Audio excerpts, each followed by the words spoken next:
Meus irmãos, é um prazer estar aqui. Me parece que eu estou aqui pela terceira ou quarta vez. É o sinal que eu gostei da água que eu bebi aqui. Eu bebi aqui uma água muito boa. Eu quero agradecer o convite. Eu fui convidado pelo meu amigo Hélio, que é o ministro de louvor. O Hélio, Deus me colocou junto com ele em 92. Nós começamos a estudar junto, 90 ou 92. Começamos a estudar junto na escola de música. E ali na escola de música nós fizemos uma amizade. Eu ainda não estava nos caminhos do Senhor, mas já conhecia o Evangelho. E Deus colocou a gente junto. E ele sempre ia lá em casa. Ele ia na minha casa, ele mais um outro amigo, e a gente tocava. Enfim. E Deus já tinha um plano na minha vida. E esse plano se concretizou a partir do momento que eu aceitei a Jesus no meu coração. Eu queria chamar os irmãos para a gente ler Romanos 6:17. Mas graças a Deus que, tendo sido servos do pecado, obedeceste de coração a forma de doutrina a que fostes entregues, e libertados do pecado, foste feito servo da justiça. Amém? Então vamos ler só até aí. É uma palavra muito boa, depois vocês podem continuar. Vendo? No 20 diz: 20. Porque quando ereis servo do pecado, estáveis livres da justiça. E que fruto tinhais então das coisas que agora vos envergonhais? Porque o fim dela é a morte. Mas agora, libertados do pecado e feitos servos de Deus, tende o vosso fruto para a santificação, por fim a vida eterna. Porque o salário do pecado é a morte, mas o dom gratuito de Deus é a vida eterna por Jesus Cristo, o nosso Senhor. Amém? Essa palavra me foi dada quando eu estava vindo para cá. Eu estou aqui para contar o meu testemunho. Vocês estão vendo aqui um homem, vestido, bem vestido, bonitinho. Mas não era sempre assim, não. Não foi assim. Nunca foi assim. Eu nasci num berço evangélico. Meu pai era pastor de uma Assembleia de Deus no Rio de Janeiro. E eu nasci no berço evangélico. E conheci a palavra de Deus. Aos 16 anos eu fui para o mundo. 16 anos já era músico, tocava. E já saí da presença de Deus, me batizei, cheguei a me batizar com 15 anos. Só que não foi meu pai que me batizou, foi uma outra pessoa no Rio de Janeiro. E meu pai dizia que me deram um banho, porque ele não via salvação em mim. Realmente ele estava certo. E passados anos eu fui parar em Angra dos Reis, no ano de 2000, no ano de 1980. Em Angra dos Reis eu conheci uma turma do samba, Mussum, e a gente fez um grupo de samba lá em Angra. E quando chegou em 82, que o samba começou a crescer, Deus me tirou de lá do Rio e me botou aqui em Vitória. Eu vim para Vitória em 83, na hora que o samba começou a levantar. E eu era sambista. Então aqui em Vitória eu fundei alguns grupos de samba. Eu morava em Coqueiral de Taparica, naqueles conjuntos lá. Eu morava ali e fiz alguns grupos de samba ali. E fiquei conhecido como GG do Cavaco. Eu era compositor, sou compositor ainda, e fiz alguns sambas enredo, samba de grupos. E naquela época, eu conheci, foi nessa época que eu conheci o Hélio, né?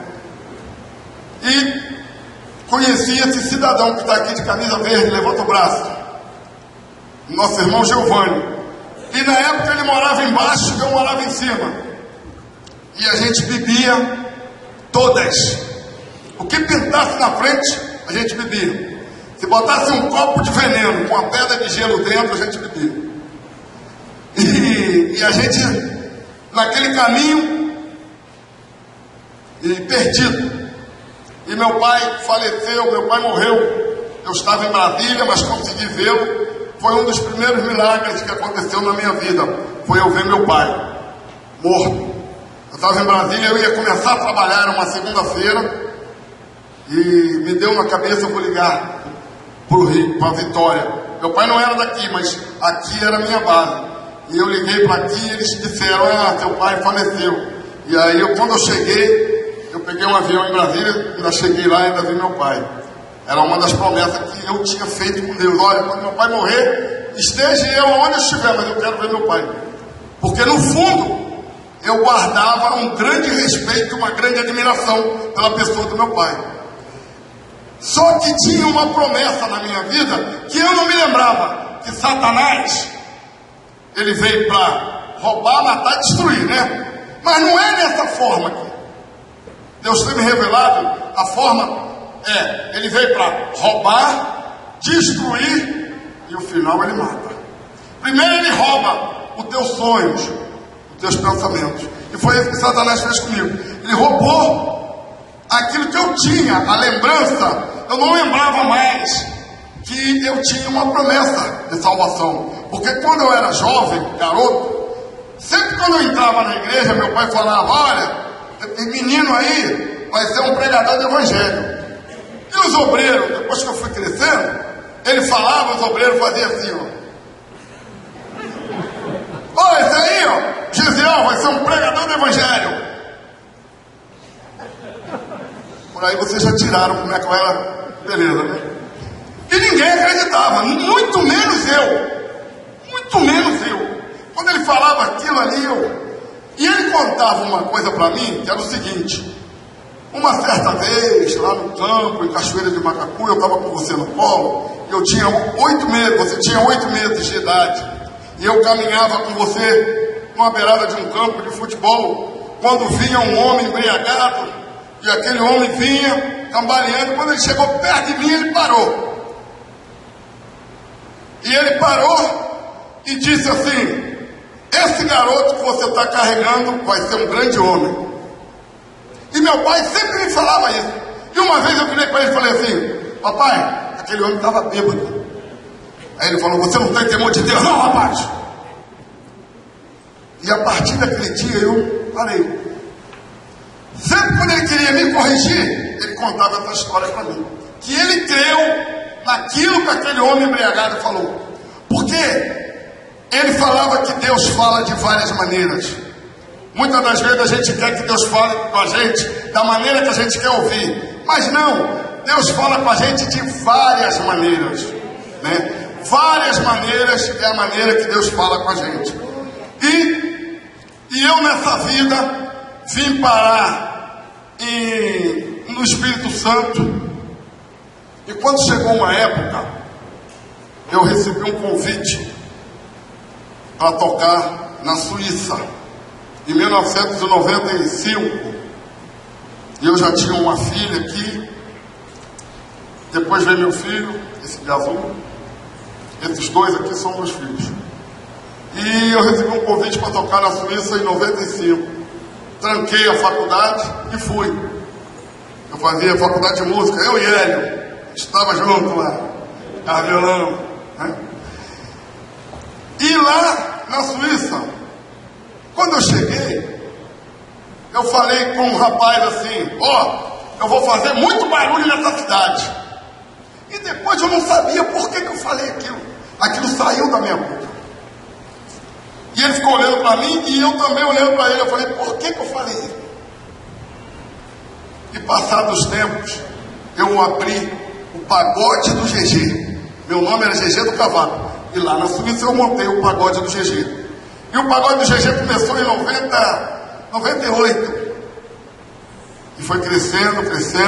E daí eu fui me tornando conhecido na Europa, conhecido na Suíça. E eu já dominava tudo. E já tinha um programa de rádio. E já era o cara conhecido. E eu vinha no Brasil, passava 3 meses de férias. E comecei a ganhar muito dinheiro. E comecei a ficar famoso e tal. E a gravar. Gravei 1 disco, 2 discos, 3, 4. Fui gravando. E meu pagode era o pagode que dava dinheiro. Só que eu não tinha paz. Eu tinha tudo, mas não tinha paz. Eu deitava na cama, ficava com medo. Tinha que dormir com a luz acesa. Olhava debaixo da cama para ver se tinha alguma coisa embaixo da cama. Para mim tinha alguém embaixo da cama. Abri a porta estava fechada. Aí eu abri assim, a porta estava encostada, eu abri para ver se tinha alguém atrás da porta. Olhava em cima do guarda-roupa para ver se tinha alguém deitado. Eu estava sempre com a impressão que tinha alguém me olhando. E era um medo terrível, medo. Se tiver alguém aqui com esse espírito, isso é um espírito maligno. Hoje você vai sair daqui sem esse espírito. Porque é terrível, espírito de medo. E eu tinha muito medo. E essa coisa começou a apertar. Depois de 2006. No ano de 2006, eu fui convidado para ir em Roma tocar com o cantor Salgadinho. O cantor Salgadinho foi fazer um show e numa igreja lá em Roma. Ele tinha se convertido. E me chamaram para ir, o pastor. E eu sempre ia na igreja, mas eu ia na igreja, não sentia nada. Ficava sentado na igreja, me dava sono, me dava cansaço, minha vista ficava pegada. 8 horas da noite, eu não aguentava de sono. Saía dali, pronto, ia pro pagode, ficava até 5 da manhã. Mas na igreja, um sono. Eu cochilava da igreja. Sono. É um espírito maligno que tem, que ataca as pessoas que vêm na igreja. É um espírito maligno. Eu digo porque eu já tive esse espírito. E quando deu 2006, nós fomos tocar em Roma e fizemos um ensaio e descemos. Aí o pastor, vamos fazer uma oração. Quando ele acabou de fazer a oração, saiu da minha boca assim, ó: faz o apelo que eu quero aceitar Jesus. Aí ele tomou um susto. E ele falou, então levanta a mão. Eu levantei a mão. E a partir daquele dia ali, meus irmãos, a minha vida estava aqui. A partir daquele dia que eu aceitei Jesus, o negócio começou a piorar. Ia melhorar. Piorar. Esse medo que eu tinha aumentou. Sabe por quê? Porque eu não parei com as práticas. Continuei bebendo um vinhozinho, uma cervejinha, porque não faz mal, a gente não pode embriagar. Alguém me dizia isso para mim, ó, pode beber, só não pode embriagar. E eu continuei. Só era crente, só dizia. O mesmo sono dentro da igreja. Ia para a igreja, fiquei uns 20 dias indo na igreja. Depois não fui mais. Sabe o que aconteceu? Uma mulher se levantou contra mim. Não foi a minha mulher não, uma mulher que eu fiz um show. Nós levamos aquela banda Molejo. Levei o Molejo e a banda Eva.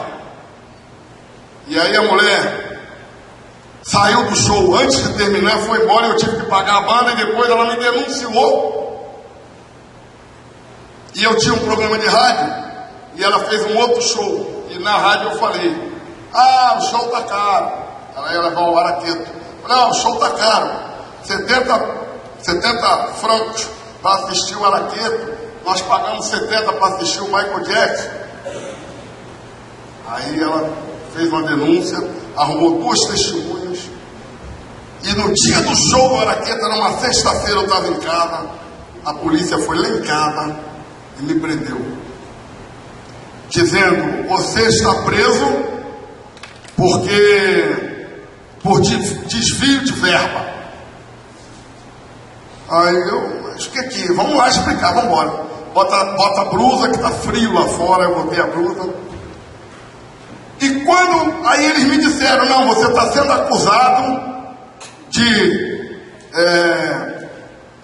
acusado de ameaça. E crime de ameaça lá na Suíça é cadeia. Se você pegar 2 pessoas e acusar um, é cadeia, não tem como. E eu fiquei ali naquela coisa, não sabendo o que era que estava acontecendo. E aí eu conversei com algumas pessoas ali, ele anotou tudo, o escrivão, e depois me levaram para uma cela. E quando eu fui, aqui é a porta, quando eu entrei na cela, quando eu fiz isso, pela primeira vez na minha vida, eu senti a presença do Espírito Santo aqui do meu lado. Eu senti a presença do Espírito de Deus aqui, e foi uma presença tão forte que eu olhei assim. Aí eu falei: você está comigo. Aí eu comecei a entender aquele motivo ali. Aí eu comecei a cair na realidade. E quando eu entrei, tinha um muçulmano ajoelhado no chão, rezando com a cabeça no chão. E o Espírito falou comigo assim: você crê em Deus, né? Olha a outra aí, o Deus dele a gente não conhece, mas olha, ele está orando, e você? Aí a partir daquele dia, 2006, a partir daquele ano, do meio do ano para frente, eu comecei a orar. Porque até então eu achava que se eu orasse era perigoso, não ia acontecer nada. Eu só orava quando eu ia tocar. Quando eu tinha um show para tocar e muita gente, eu entrava no banheiro, um copão de cerveja. O banheiro é limpo, né? Fechava a porta, botava o copo aqui, ajoelhava: Senhor Jesus, me ajuda, me abençoa nesse show. Pegava um copão de cerveja e vinha cantar. E você sabia que Deus ouvia aquela oração? Vocês sabiam disso? Vocês creem nisso?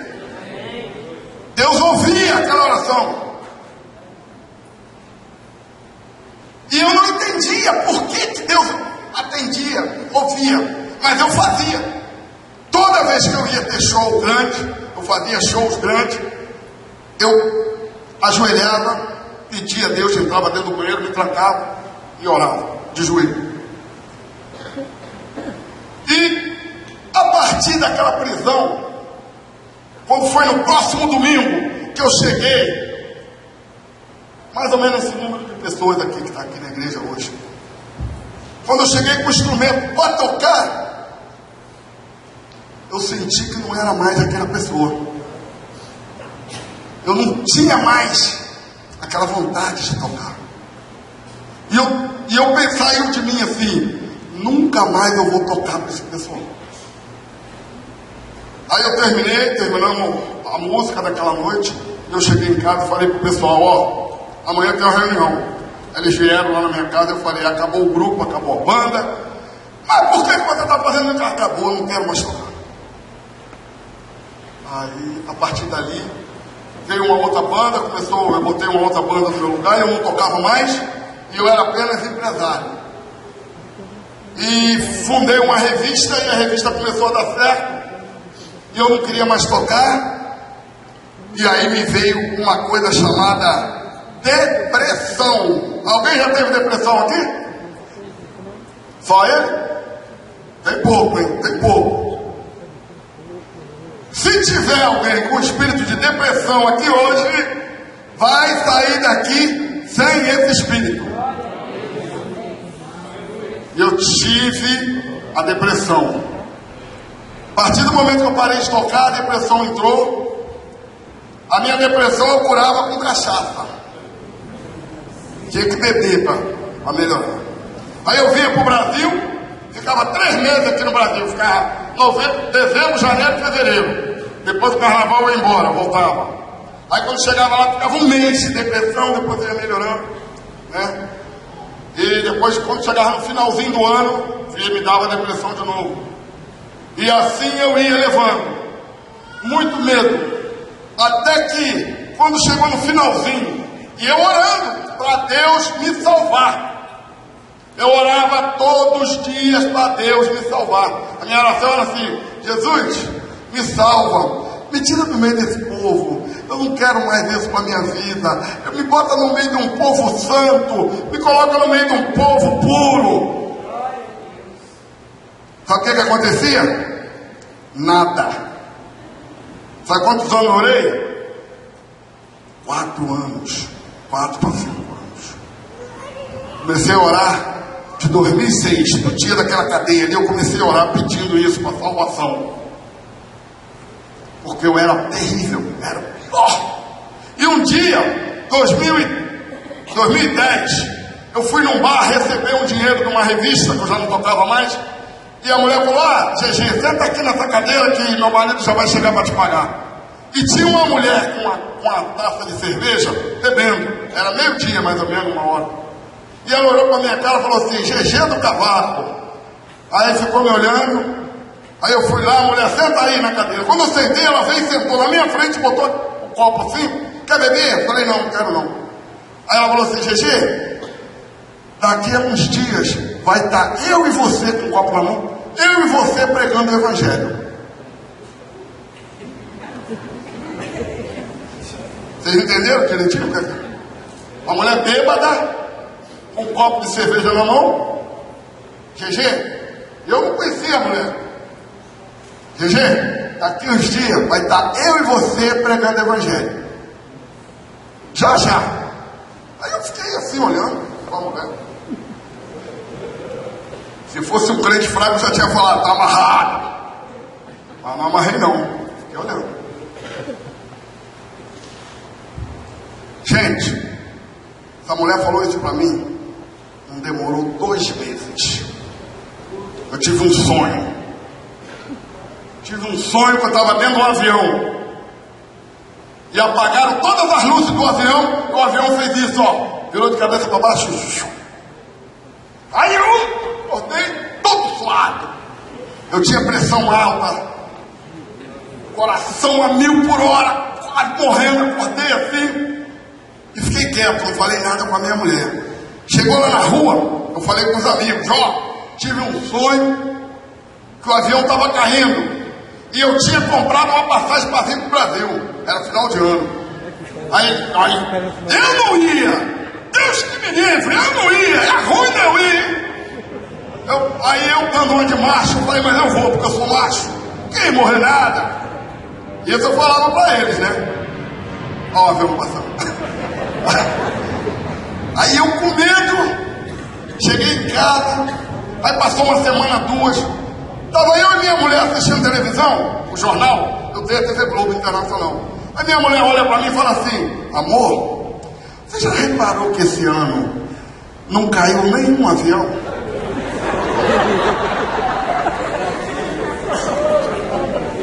Pra que ela falou aquilo? Quando ela falou, me arrepiou assim o corpo. Eu falei assim: eu ainda não viajei. Ela falou: deixa de ser bom. O que foi? Aí eu contei, aí tive que contar, né? Aí eu falei: vou desvendar logo esse mistério logo agora aqui, tá? Aí eu falei: ó, seguinte, eu sonhei que eu estava dentro do avião. Não, mas não vai acontecer nada não, tu pode ir, não sei o quê. Chegou no dia de eu viajar, era um voo que saía Zurique, Londres, Rio. Aí acordei de manhã, vim, né? Peguei minha malinha, fui para o aeroporto. Aí o avião, falei: beleza, nada a ver aquele sonho. Que nada, coisa passageira, bobagem, sonho de barriga cheia. Cheguei lá, desesperei outro voo grandão, avião grande. Quando eu estou entrando na porta do avião, que eu Era o avião do sonho. Era o avião do sonho, você acredita? Eu olhei para a cara do povo assim, eu falei, quase esse povo. E aquele avião botava, gente, meu Deus. Queria olhar para trás, não dava para voltar, a fila grande aqui atrás. E o negócio vindo, bora moço, bora. Eu queria voltar, se eu pudesse eu voltava. Mas não dá, é um corredor apertado. Aí eu olhei para frente e falei assim, aquele cara ali vai mandar eu ir pelaquela porta de lá, porque tem duas entradas, uma aqui e outra aqui. 4 poltronas no meio, 3 aqui e 3 de cá. E eu falei, quer ver como é que ele vai mandar eu entrar? Aí, sabe aquelas vezes quando você tem assim, um sentido do que vai acontecer? Se tu já viveu aquela situação? Era o que estava acontecendo comigo. Ele vai mandar eu entrar na porta de lá, quer ver? Aí o cara pega o bilhete e fala assim, pode entrar por aqui, por favor. Eu falei, morri. Fui andando. Aí eu fui olhando a cara do pessoal da primeira classe. Olha que homem bonito, vai morrer. Essa mulher linda vai morrer. Vai morrer também. Eu fui passando, vai morrer. Essa criança aí, ó, vai morrer. A certeza que eu tinha era que eu ia morrer aquela noite. E eu sentei no banco, peguei o cinto de segurança. Eu nunca amarrei um cinto de segurança tão bem amarrado. Sei. E o avião levantou voo. Glória, hein? Glória, porque não era você que estava lá, não era eu. E chegou na hora da janta, eu jantando, né? E eu já medroso, o espírito de medo que estava comigo. Comendo, jantando e olhando. E o cinto aqui. É ruim de eu tirar o cinto. Morrer dignamente, morrer de cinto. Né? E estou comendo, acabou a comida. Aí passou o último filme. E eu não queria que aquele filme terminasse nunca, né? E era uma telona assim grande. Aí desligou tudo. Todo mundo já dormindo. E eu. Só. Aí todo mundo já dormindo. Olhei pro cara do meu lado, dormindo. Todo mundo. E o coração tá. Aí eu falei, Jesus, vou fazer uma oração agora e vou dormir. Jesus, me abençoa, meu Pai, me dá um sono agora, bota um sono pesado em mim. E eu não podia beber, porque eu tinha pressão alta. Teve uma vez que eu fui beber no avião, fiquei o tempo todo no banheiro do avião, que é o único lugar que é descompressorizado. Fiquei lá no banheiro. E eu não podia beber. Aí, Jesus, me abençoa, meu Pai, tira esse medo, me dá um sono. Aí já estava orando e tal, o negócio já estava. Sabe quando tu começa a ficar assim de pouco? Quando eu já estava quase dormindo. Atenção, senhor passageiro! Eu falei agora. Pode ser o cinto de segurança, vamos passar por uma forte turbulência. Eu falei, o sangue de Jesus tem poder. Botar o cinto de segurança já estava com o meu há muito tempo. Falei, é ruim de eu tirar o meu, hein? Aí todo mundo pá. E o avião começou. Aí, Jesus me salva. Jesus, eu não quero morrer. Jesus, eu não quero morrer. Jesus, eu não posso ir para o inferno. Se eu morrer agora, eu vou para o inferno. Meu Pai, me salva. Jesus, tu tem uma promessa de vida. Tu tem uma promessa para mim. Como é que eu vou morrer? Meu pai falava que eu ia ser pastor. Meu pai dizia. Aí eu comecei a falar. Meu pai falava que eu era pastor, que eu ia ser pastor. Como é que eu vou morrer agora? Eu não quero morrer. Eu não quero.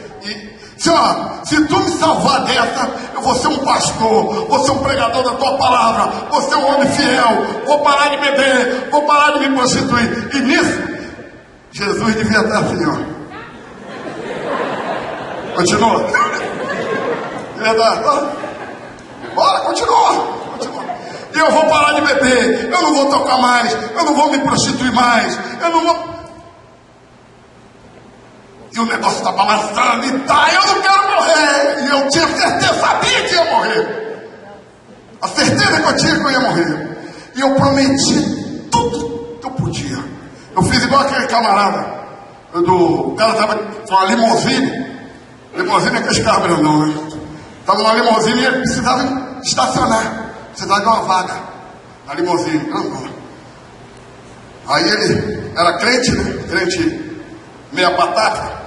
Falou: Jesus, ó, se tu arrumar uma vaga para essa limusine, eu vou ler o Velho Testamento todinho, Senhor. Eu vou ler tudo, inclusive aqueles textos lá que falam parente, parentela, tudo lá eu vou ler. Quando ele terminou de falar, tinha uma vaga. Ele falou: não precisa não, que eu já achei a vaga.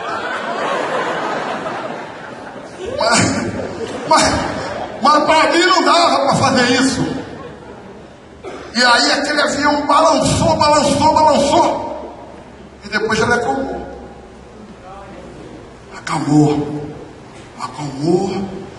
E eu comecei a dormir um pouquinho. Cheguei no Rio de Janeiro. Eu falei: ué, será que eu morri? Eu estava olhando pro pessoal assim, um povo esquisito do meu lado, assim. Tinha um judeu assim. Eu falei: será que eu morri? Estou aqui viajando na maionese? Estou morto.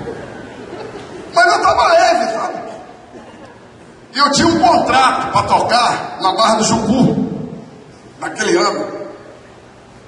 E eu cheguei lá para tocar, não era mais aquele GG. Já bebi menos, não quis ir para o pagode mais, para os pagodes. E o cara falou assim: GG, o que está acontecendo contigo? Eu falei: não sei, cara, estou com a impressão que eu vou morrer. Eu acho que eu vou morrer. Eu me livrei de uma, mas da próxima eu não escapo. E eu tinha sonho que tinha gente me matando. Porque quando você está prestes a ser salvo, Satanás parece que Deus dá consentimento para Satanás fazer tudo contigo. Alguém já tem essa experiência? Quando você vai aceitar Jesus, é o momento pior da tua vida. É o momento. Mas só que comigo, como eu tinha sido terrível o tempo todo, meu problema, gente, além de cachaça, eu era apaixonado por mulheres. Meu negócio era mulher. Mulher podia ser velha, nova, coroa, estuda, molhada, do jeito que vier. Endemoniado mesmo. Depois que eu tomasse 2 cachaças, pronto. Era qualquer coisa. Qualquer nota. E depois daquele dia, quando eu voltei, aí minha irmã estava mal, falou para mim: olha, eu estou com um problema aí. Eu falei: que nada, não é nada. E voltei para a Suíça.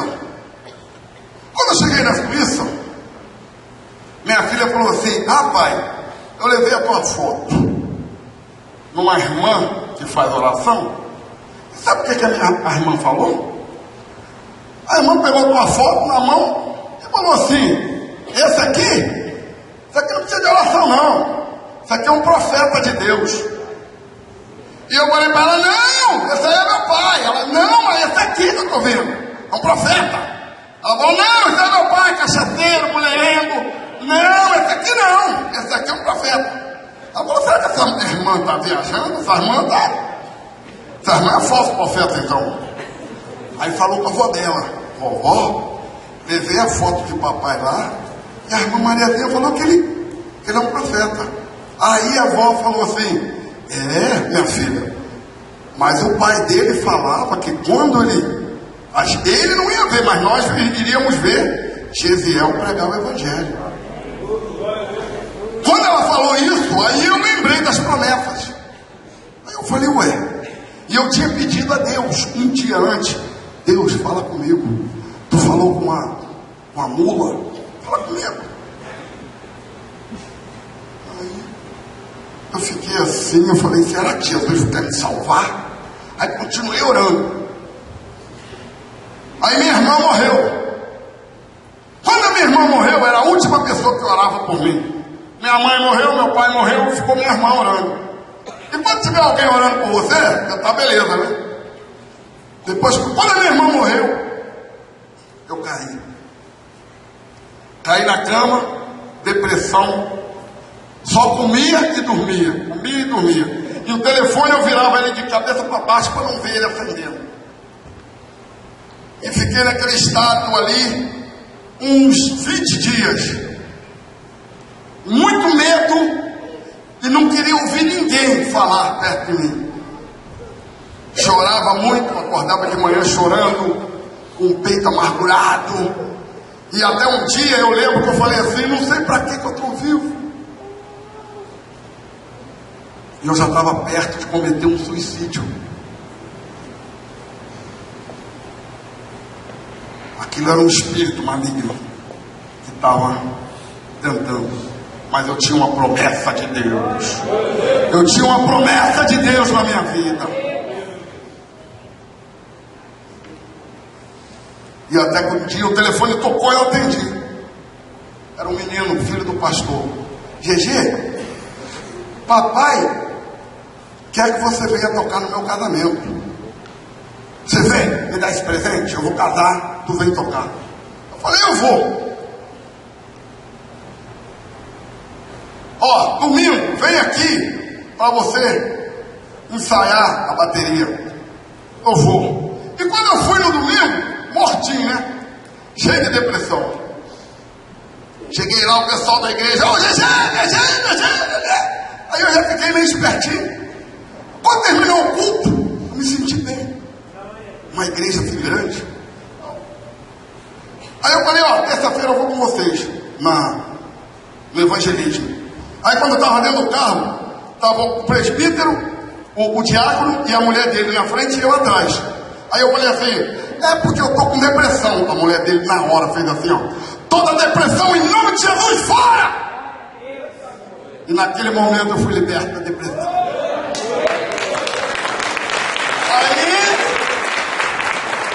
Aí o negócio começou a melhorar. Aí eu comecei a ir na igreja. Toda quarta-feira tinha oração. E eu sentava lá, eu ajoelhava lá no cantinho para orar. E Deus começou a mostrar meu coração. Meu coração aberto, cheio de espinho. E eu ia tirando aqueles espinhos. Primeiro ele estava dando uma caixa de gelo. Aí eu tirei da caixa de gelo, botei dentro de uma panela. Isso cada quarta-feira acontecia uma cena. E no final, esse coração estava queimando na brasa. Na última quarta-feira. E veio uma mulher falar assim, GG, teve uma mulher que teve uma visão contigo, ela pode contar? Eu falei, pode. Aí a mulher chegou perto de mim e falou assim, olha GG, eu vi da tua cabeça saindo uma fumaça preta. A mulher era meu coração que estava queimando hoje. E depois daquele dia, eu tive um sonho. Eu estava dormindo e eu sonhava sempre para o cemitério. E tinha um cachorro desse tamanho, preto, e me empurrava aqui. E aquele cachorro me empurrando, e eu dentro daquele cemitério querendo sair. E olhei para frente de um homem, de camisa branca, barba mal feita. E eu olhei para aquele homem e falei assim, segura essa garrafa aqui, senão esse cachorro não vai me deixar em paz. A garrafa tinha um líquido preto dentro. Quando o homem segurou a garrafa, eu fiz assim, ó. Quando eu fiz, saiu da minha boca assim, ó. Nunca mais eu bebo. E a partir daquela madrugada ali, eu fui livre da cachaça. A partir daquele dia, nunca mais. Eu botei uma gota de álcool na minha boca. Aí eu fui num culto de manhã, um culto lá com as irmãs, e eu ouvi quando a missionária falou assim, essa madrugada o Espírito Santo não me deixou dormir. E aquilo entrou no meu coração assim como uma flecha. Eu falei, eu também quero isso para mim. Que o Espírito Santo não me deixe dormir. Para que eu falei isso? Até hoje, toda madrugada é para Ele. Até hoje, eu não durmo uma madrugada, não passa uma madrugada sem eu estar lá no joelho, sem eu orar para meu Deus. E a partir daí, gente, Deus começou a me dar revelação. E passaram os 8 meses. Aí eu falei, Hélio, agora eu sou crente. Tá crente mesmo, GG? Eu falei, tô. Rapaz, eu te conheço. O crente era. Aí ele falou assim, então... Aí eu gravei um CD, gravei meu CD. Foi esse aqui. Gente, vocês acham que eu estou falando coisa de muitos anos? Não. 3 anos, meu CD. Aí ele falou, vamos lá na igreja. Aí viemos. A segunda vez, e sentamos aqui. E eu sentei ali. E eu estava doido para dar um testemunho aqui, para dizer, olha, Deus fez isso comigo. E Deus falou comigo assim, hoje você vai ficar calado. Era um dia de domingo. Eu sentado ali, ó, onde está esse rapaz? Cadeira preta. Aí veio um rapaz de terno e ele começou a pregar. Eu tive câncer quando eu era garoto, quando eu era menino, e os irmãos da igreja foram lá, irmão daqui da igreja aqui, foram lá orar por mim.